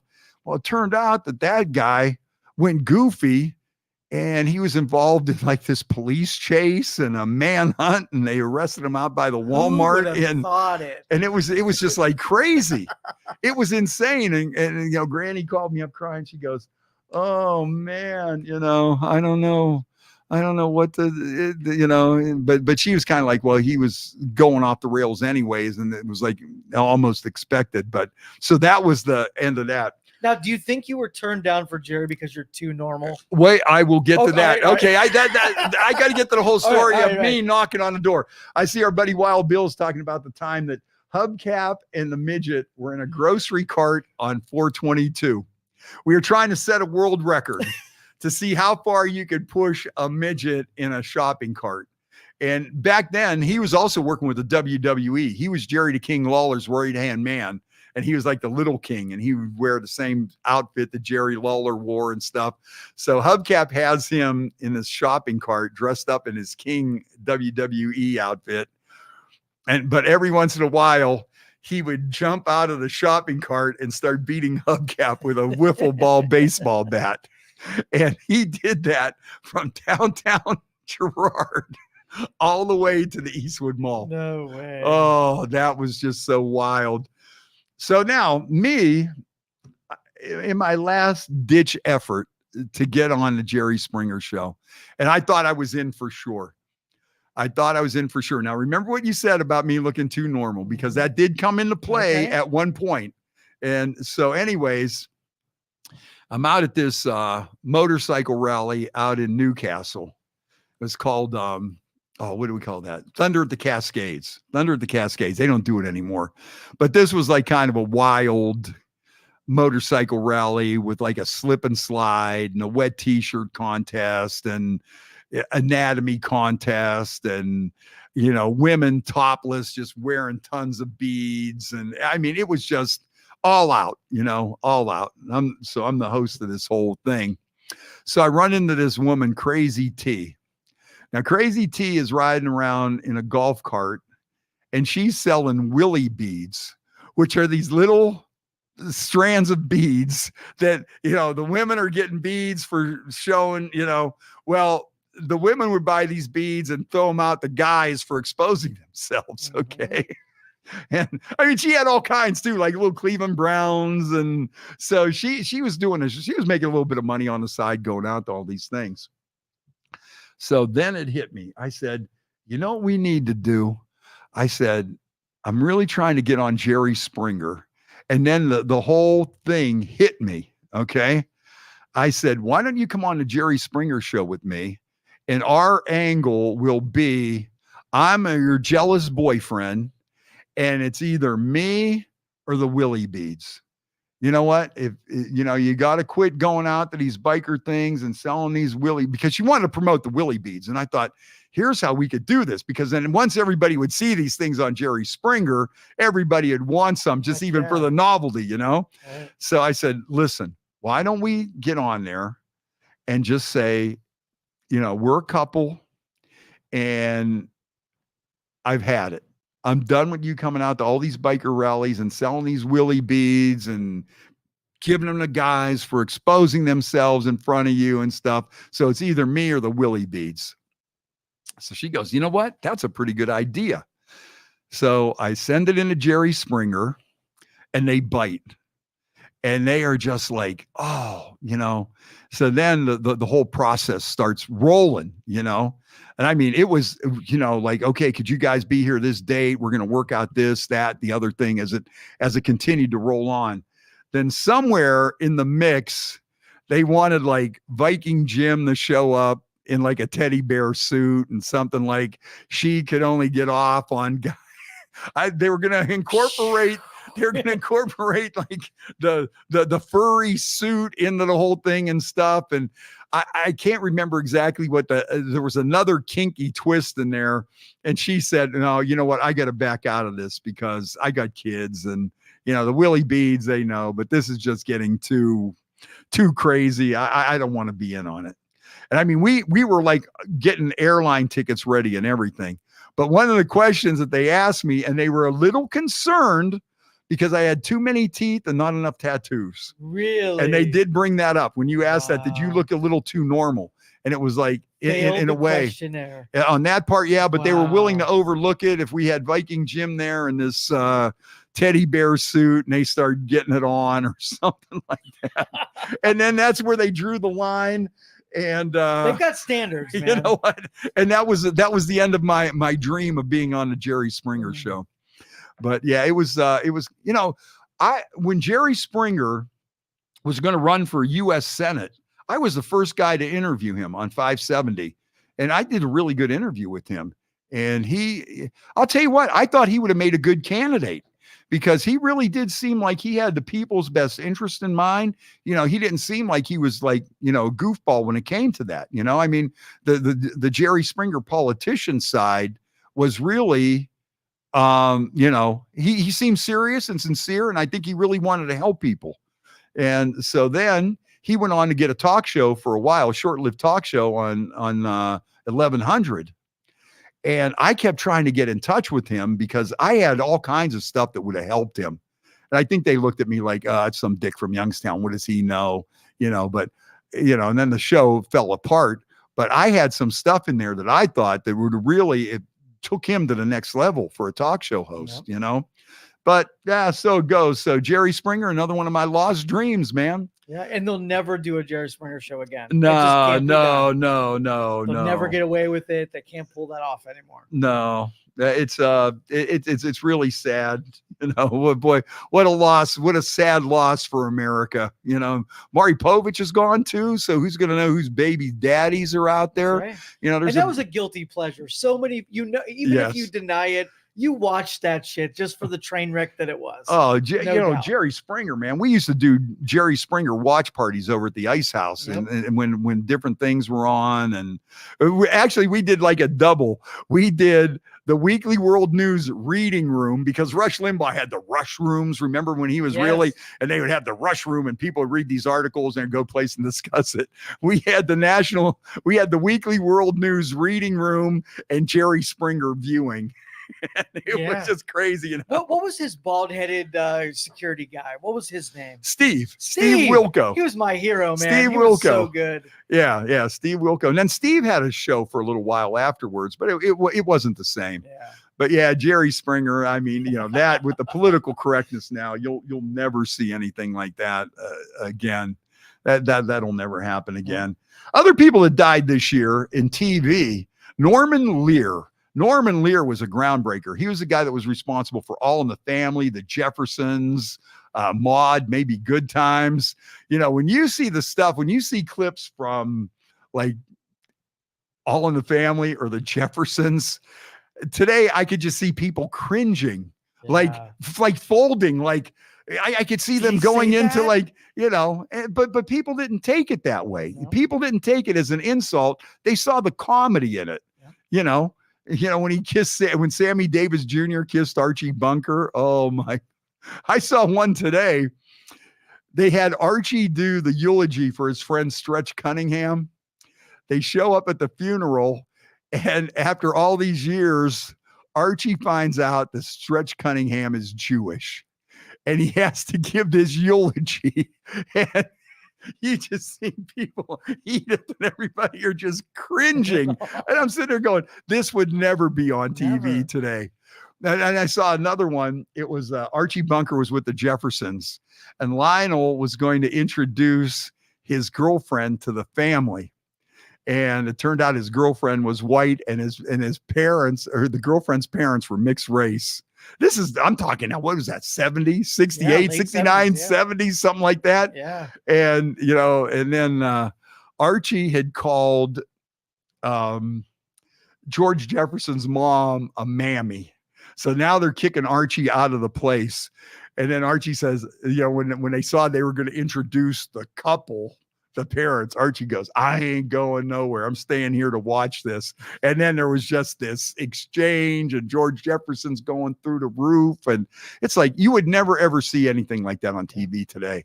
Right. But it's like back then, people thought, they didn't think it was that way. They were looking at the humor in that situation. Like, yeah. Mockery. Absolutely. Yeah. It's more like they're making fun of it than not making it a racial thing, or I'm pointing you out or something. But time goes on. Another guy that passed away that I thought was pretty interesting was Marty Kropt, Kropt.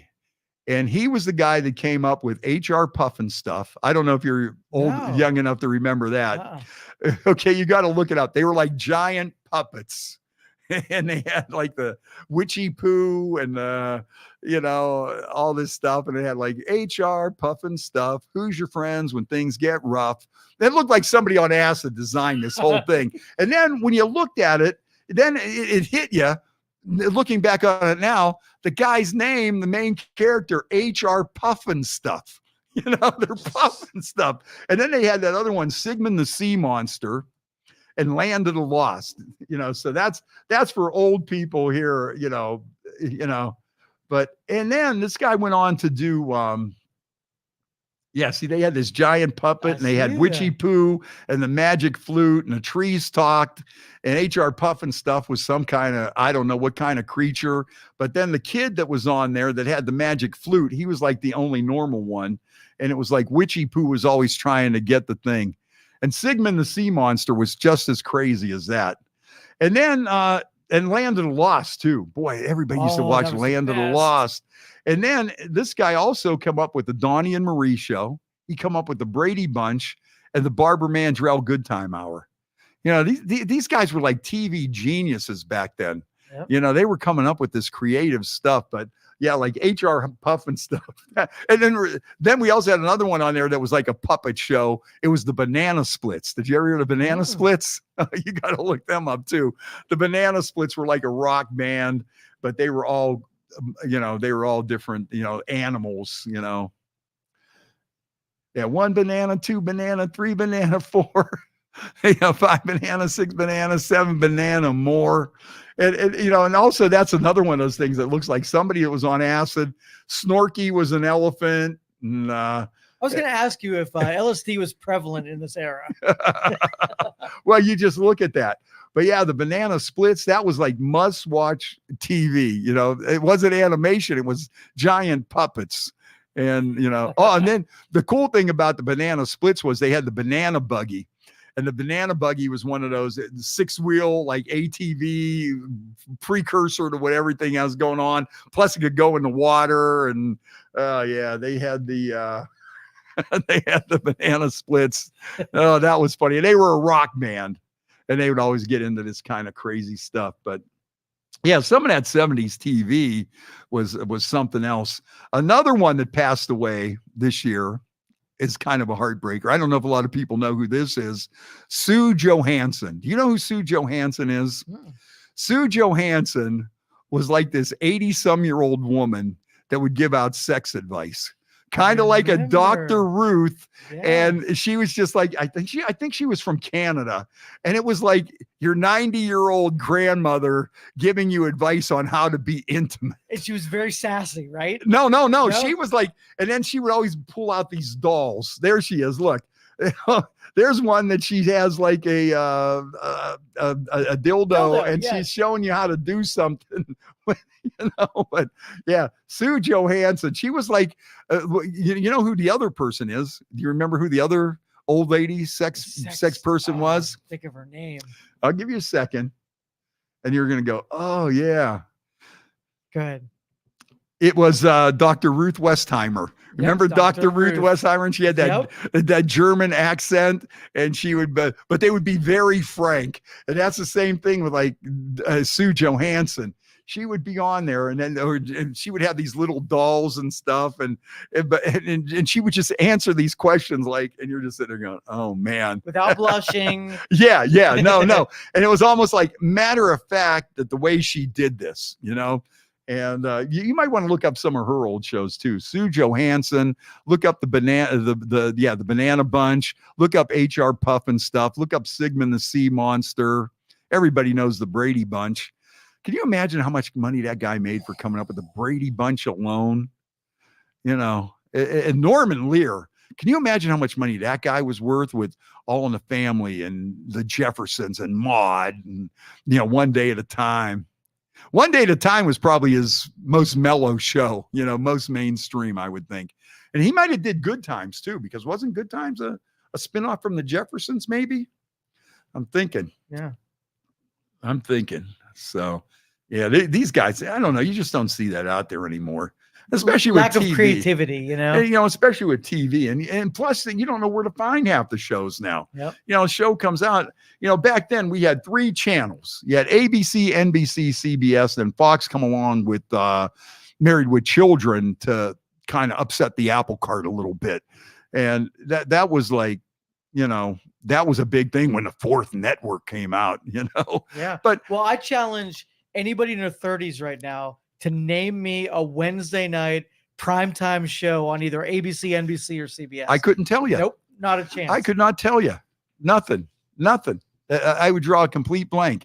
And back in our day, if you didn't, everybody watched Happy Days. Yep. Everybody watched All in the Family. Any of those shows that you could think of, that would be the big talk on the school bus or the next day at school. Hey, did you see what Fonzie said yesterday? Yep. Stuff like that. And now I don't think there's any kind of like water cooler chatter about any shows, unless maybe you watch those Masked Singer and shows like that, or like Law and Order episode or season 94 or something like that. Yeah. But back then you had 3 channels, and everybody watched what was either on those 3 channels. And sometimes if your mom or your dad was a dick, it'd make you watch Gunsmoke while Happy Days were on, or when the Doors come on the Ed Sullivan Show, he'd flick the channel, Yep. I'm not watching these long-haired yelling, screaming. Time. Yeah. But yeah, back then, man, it was like, but that's how shows got big, because there was only so many shows that you could watch. Right. And so, if you didn't like this one, you didn't have that much variety. Now I think the variety's killing the whole thing, because you don't sit there and have like everybody that's die hard. Some of the reality shows I think have that, Survivor and things like that, but there's just too much shit out there right now. You can't cut through it. It's really hard to cut through, or maybe it's just me, but yeah.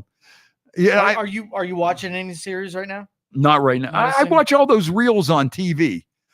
Or on online. I just watch 30 seconds clips of shows, and I just watch them continuously. Sopranos. I told you Tulsa King. I do want to see Tulsa King with Sylvester Stallone. Yeah, that looks like a good one. Subscribe to it, man. Like... I know. And then I'll tell you another one that I like that's floating around out there is that Justified. That looks like a really good one. Mm-hmm. I never really got into Yellowstone. I don't know why it hasn't clicked on me. That's a badass show. I know everybody likes it. Yeah. I still watch clips of The Sopranos. I watch, like I say, though, I think I'm going to break down and get that Paramount Plus just to watch that Tulsa King. Yeah. For Sylvester Stallone to do like a TV series, it's like, wow. I think I like Curb Your Enthusiasm too, although they're doing the last season of that one. That's one of my favorites. But once again, I'm too cheap to get HBO, so I watch like 30-second clips continuously. Yeah. I have no concept of what in any order. Your imagination or whatever fills in the blanks. Yeah. Well, you know what? Because some of the scenes are so good, they're entertaining on their own. Then you move on to the next one. But what I'm digging right now are those slap fights, like middle of the backwoods Kentucky. They make up their own names. And they go to a ring and beat the shit out of each other. I gotta watch that. They're the best. I gotta watch that. I will play one for you just to get you hooked. Oh no. Yeah. Wild Bill had mentioned Valerie Bertinelli on One Day at a Time. Schneider on that show had some secret hidden cameras or something, peek holes. I think that was before hidden cameras. Schneider had like peek holes drilled all around that, Mrs. Romano's apartment there. All right, this is called Slap Mountain. Okay, now I've seen the slap fights before. Slap fights too, where these women just sit there and haul. Who's really badass in these slap fights is Russians. Did you ever see some of the Russian ones? Those guys slap these guys upside the head so hard they knock them out. Nope. And some of these guys are so badass, they just stand there and take it. They don't even flinch. No. Some guy will just haul off and just back up. And this is Mr. Crystal disrespects the hillbilly in Slap Mountain. Ladies and gentlemen, if you have a void in your life from the Jerry Springer Show, I strongly suggest Slap Mountain. Look at the physique. Oh, look at He is these guys. built. Oh man, I might have a belly to be a slap fighter. Okay, so The this homemade ring is homemade in their ring. backyard. Okay, here comes this other guy, Mr. Crystal. hardcore hillbilly. Here comes hardcore hillbilly out of the woods. Hardcore hillbilly against Look at that Mr. sportsmanship. Crystal. They're shaking hands. Oh, They're look showing at just that. how. Look at these big guts hanging out on these dudes.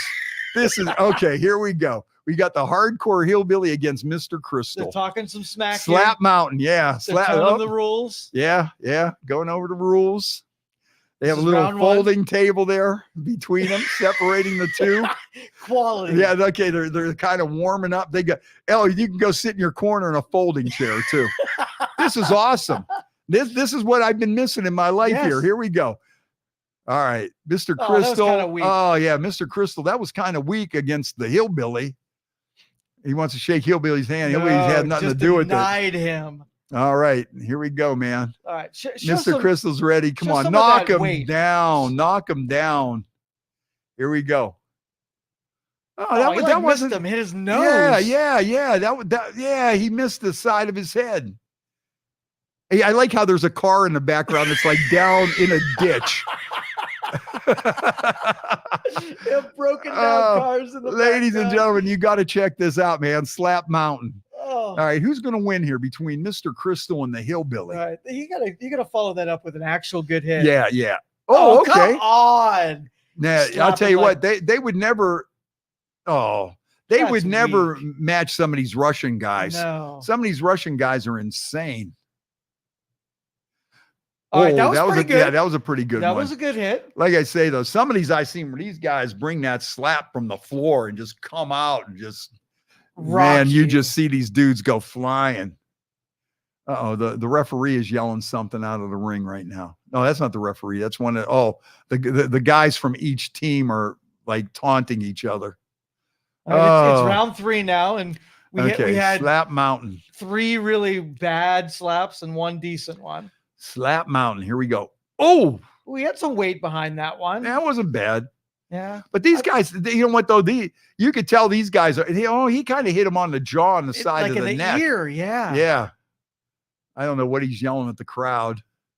Oh, you got to see the crowd too. The crowd makes the whole thing. All these piece of cars lined up around the ring. It's and like it was put in someone's backyard. in Did Appalachia he just somewhere miss? in West Virginia. Did he just miss him? Yeah, he just missed them. I don't think the hillbilly wants to win. I don't think so. Mr. Crystal's taking it so far. Like I say, I've seen the real ones where these guys just knock their blocks off, where like the guys are unconscious. Here we go. These guys are just a Mr. bunch Crystal. Yeah, these are definitely backwoods amateurs. Oh, Yep. that was nothing. Nope. That was playing around. Yeah. Oh, I'm halfway thinking this isn't real. you know what? I'm beginning to think that too. Yeah. You know what? I think these guys are a put on. Oh, Oh, that was- yeah. whoa. Okay. Oh. Now that rocked him. Okay, he just got knocked down. The hillbilly just knocked down Mr. Crystal. All right. He Down wasn't goes playing with that Crystal. one. Yeah. Yeah, that was a good one. Okay, that was real. Okay. Yeah. Look at how he stumbled. Yes. Good thing Okay. the ropes were there. Falling backwards. Yeah. 3 steps backwards into the ropes, and down goes Mr. Crystal. He's lucky. He's lucky Yeah. he bounced back from that. Yeah. Okay, I'll have to keep that in mind. I got to add that to my repertoire, Okay, all right. into my viewing library. Slap Mountain. Yeah. But if you kind of want that, like train wreck, dumpster fire type of thing, it'll fill that void. Yeah.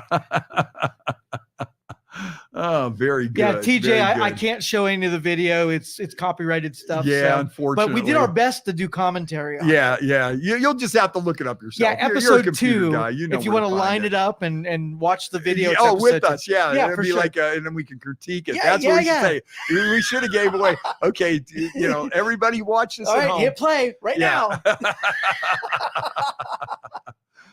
That was pretty good. Uh, Well, what do you think? We're going to wrap it up. Yeah, This is our let's do last that. show for the year. And coming back, our next show will be on Monday, January 8th. And we're starting it off this year. We're starting 2024 off right with our buddy Basil. Yes. And you know, Basil is just a wild man. He's bringing his comedy show to Robbins Theater in March. They're going to be taping this for a big TV special. And I would definitely like to pack the house for our buddy Basil and make this look really respectable.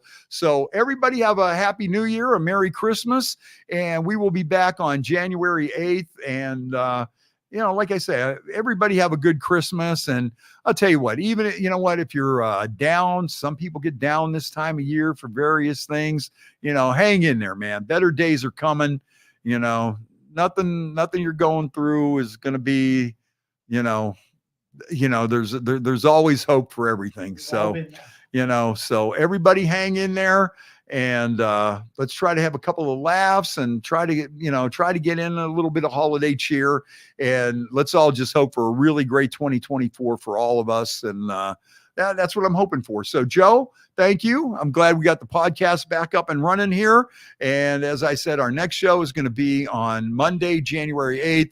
And our special guest is the one and only Basil. So, you know, it's going to be a crazy one. It's going to be a lot of fun. Merry Christmas. Happy New Year. Happy holidays, everybody. We'll see you January 8th. Thanks, Joe.